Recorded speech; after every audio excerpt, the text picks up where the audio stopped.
আসসালামু আলাইকুম ওয়া রাহমাতুল্লাহ। প্রিয় দর্শক, আয়াতুল কুরসির কথা আপনারা নিশ্চয়ই শুনেছেন।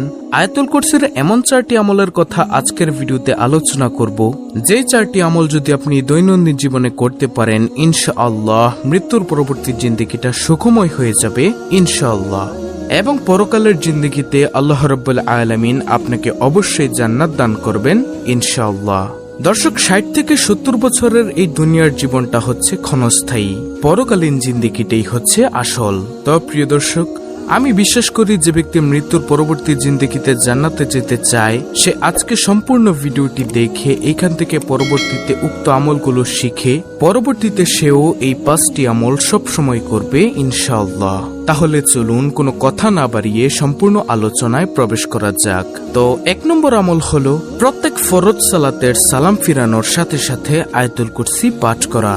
আবু উমামা রাদিয়াল্লাহু তাআলা আনহু থেকে বর্ণিত, নবীজি সাল্লাল্লাহু আলাইহি ওয়াসাল্লাম বলেন, যে ব্যক্তি প্রত্যেক ফরজ সালাতের পর আয়াতুল কুরসি পাঠ করবে, সে ব্যক্তির জন্য তার মৃত্যু ছাড়া আর অন্য কোনো কিছু জান্নাতে প্রবেশের পথে বাধা হবে না। সুবহানাল্লাহ। দর্শক, এই হাদিসের ব্যাখ্যা এটাই যে ব্যক্তি প্রত্যেক সালাতের পর আয়াতুল কুরসি পাঠ করবে, সে ব্যক্তি অবশ্যই মৃত্যুর পর সাথে সাথেই জান্নাতে চলে যাবে ইনশাআল্লাহ। উবাই ইবনু কাব রাদিয়াল্লাহু তাআলা আনহু থেকে বর্ণিত, তিনি বলেন, রাসূলুল্লাহ সাল্লাল্লাহু আলাইহি ওয়াসাল্লাম বলেন, হে আবুল মনজির, তোমার কাছে আল্লাহর কিতাবের কোন আয়াতটি সবচেয়ে মর্যাদাপূর্ণ? তখন সেই সাহাবী বলেন, আল্লাহ তার রাসূল সাল্লাল্লাহু আলাইহি ওয়াসাল্লামই ভালো জানেন। তিনি আবার বলেন, অর্থাৎ নবীজি সাল্লাল্লাহু আলাইহি ওয়াসাল্লাম আবার বলেন, হে আবুল মনজির, তোমার কাছে আল্লাহর কিতাবের কোন আয়াতটি সবচেয়ে মর্যাদাপূর্ণ? তখন সেই সাহাবী বলল, আল্লাহু লা ইলাহা ইল্লা হুয়াল হাইয়ুল কাইয়ুম, অর্থাৎ আয়াতুল কুরসির আয়াত। তখন নবী সাল্লাল্লাহু আলাইহি ওয়াসাল্লাম উক্ত সাহাবীর বুকে হালকা আঘাত করে বলেন, হে আবুল মনজির, তোমার এই জ্ঞানটুকু আনন্দদায়ক হোক। সুবহানাল্লাহ। তুমি সত্যি বলেছ, পবিত্র কুরআনুল কারীমের সবচেয়ে মর্যাদাপূর্ণ আয়াত হলো আয়াতুল কুরসি। আল্লাহু আকবার। প্রিয় দর্শক, আমরা এই আয়াতুল কুরসি শিখার চেষ্টা করব ইনশাআল্লাহ। আবু হুরায়রা রাদিয়াল্লাহু তাআলা আনহু থেকে বর্ণিত, তিনি বলেন, রাসূল সাল্লাল্লাহু আলাইহি ওয়াসাল্লাম বলেছেন, প্রতিটি বস্তুরই উঁচু চূড়া আছে, আর পবিত্র কুরআনুল কারীমের উঁচু চূড়া হলো সূরা আল বাকারা। এতে এমন একটি আয়াত আছে যা কুরআনুল কারীমের একেবারে শ্রেষ্ঠ একটি আয়াত, আর আয়াতুল কুরসি হলো সূরা বাকারার 255 নং আয়াত। প্রিয় দর্শক, এই আয়াতুল কুরসি যদি আপনি না পারেন, তাহলে আপনার চেয়ে হতভাগা এই পৃথিবীতে আর কেউ নেই। আজকের ভিডিও থেকে আমরা অবশ্যই আয়াতুল কুরসির এই আয়াতটি শেখার চেষ্টা করব এবং এই 4টি আমলকেও শেখার চেষ্টা করব ইনশাআল্লাহ। তারপরে 2 নম্বর আমল হলো আবু লায়লা রাদিয়াল্লাহু তাআলা আনহু থেকে বর্ণিত, তিনি বলেন, আমি নবী সাল্লাল্লাহু আলাইহি ওয়াসাল্লামের নিকট বসে থাকা অবস্থায় এক বেদুইন তার কাছে এসে বলল, আমার এক অসুস্থ ভাই আছে। তিনি বলেন, তোমার ভাই কি রোগে আক্রান্ত? সে লোকটি বলল, কোনো কিছুর কুপ্রভাব। তিনি বলেন, অর্থাৎ নবীজি বলেন, তুমি যাও এবং তাকে আমার কাছে নিয়ে আসো। তখন সে গিয়ে তার ভাইকে নিয়ে এলে তিনি তাকে নিজের সামনে বসান, অর্থাৎ নবীজি সাল্লাল্লাহু আলাইহি ওয়াসাল্লাম তাকে নিজের সামনে বসান। তখন আমি শুনতে পেলাম তিনি সূরা ফাতিহা, সূরা বাকারার প্রথম 4 আয়াত, মধ্যখানের 2 আয়াত, 163 ও 164 নং আয়াত, আয়াতুল কুরসি সূরাতুল বাকারার 255 নং আয়াত এবং সূরা বাকারার শেষ 3 আয়াত এবং সূরা আলে ইমরানের একটি আয়াত। তিনি বলেন, আমার মনে হয় 18 নং আয়াত পড়েছিল, এবং সূরা আরাফের 1 আয়াত, 54 নং আয়াত, সূরা মুমিনের 1 নং আয়াত, 117 নং আয়াত, সূরা জিনের 1 নম্বর আয়াত, 3 নং আয়াত, সূরা সাফাতের প্রথম 10 আয়াত ও সূরা হাশরের শেষ 3 আয়াত, 22, 23 ও 24 আয়াত, সূরা ইখলাস, সূরা ফালাক ও সূরা নাস পড়ে তাকে ফু দিলেন। তাতে বেদুইন এমন ভাবে সুস্থ হয়ে দাঁড়ালো যে তার আর কোনো রোগই অবশিষ্ট নেই। সুনানে ইবনে মাজাহ শরীফের হাদিস। প্রিয় দর্শক, আপনাদের মধ্যেও যদি কারো শরীরে কোনো কিছুর কুপ্রভাব থেকে থাকে, তাহলে উক্ত আমলটি করবেন ইনশাআল্লাহ। আল্লাহ তাআলা আপনাকে অবশ্যই এর উত্তম যাজাখায়ের কল্যাণ দান করবেন। 3 নম্বর আমল হলো, আপনি যদি কোথাও গমনের উদ্দেশ্যে বাড়ি থেকে বের হন, অর্থাৎ কোথাও যাবেন, এমন সময় বাড়ি থেকে বের হওয়ার সময় যদি আয়াতুল কুরসি পড়ে আপনার শরীরটাকে মাসাহ করেন, মাসাহ করে বাড়ি থেকে বের হন, আল্লাহ রাব্বুল আলামিনের হাজারো ফেরেশতা আপনাকে পাহারা দিবে, যাতে করে দুনিয়ার সকল বালা মুসিবত থেকে আপনি বেঁচে যান ইনশাআল্লাহ। আল্লাহু আকবার। তারপরে চতুর্থ নম্বর আমল হলো আয়াতুল কুরসি পড়ে ঘুমিয়ে যাবার আমল। নবীজি সাল্লাল্লাহু আলাইহি ওয়াসাল্লাম তার সাহাবী আবু হুরায়রা রাদিয়াল্লাহু তাআলা আনহুকে কাজ দিলেন যে সদগার মাল পাহারা দেওয়ার জন্য। তখন সেই সাহাবী আবু হুরায়রা রাদিয়াল্লাহু তাআলা আনহু সেই মালগুলো পাহারা দিচ্ছেন।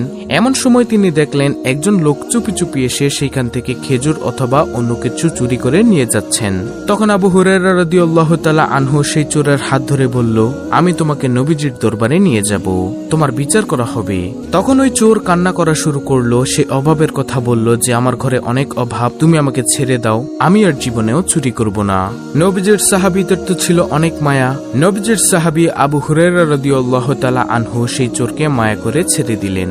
নবীজি সাল্লাল্লাহু আলাইহি ওয়াসাল্লামের দরবারে পরের দিন যাওয়ার পর নবীজি তাকে জিজ্ঞাসা করলো, ও আবু হুরায়রা, গতকাল রাতে তোমার কাছে একজন চোর গিয়েছিল, তুমি তাকে কি করেছো?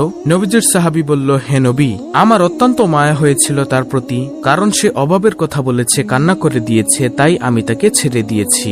নবীজি বললেন, সে মিথ্যা বলেছে, দেখবে সে আবার আসবে। পরের দিন সেই সাহাবী আবার পাহারা দিচ্ছে। এমন সময় দেখলো আবার সেই চোর আসলো।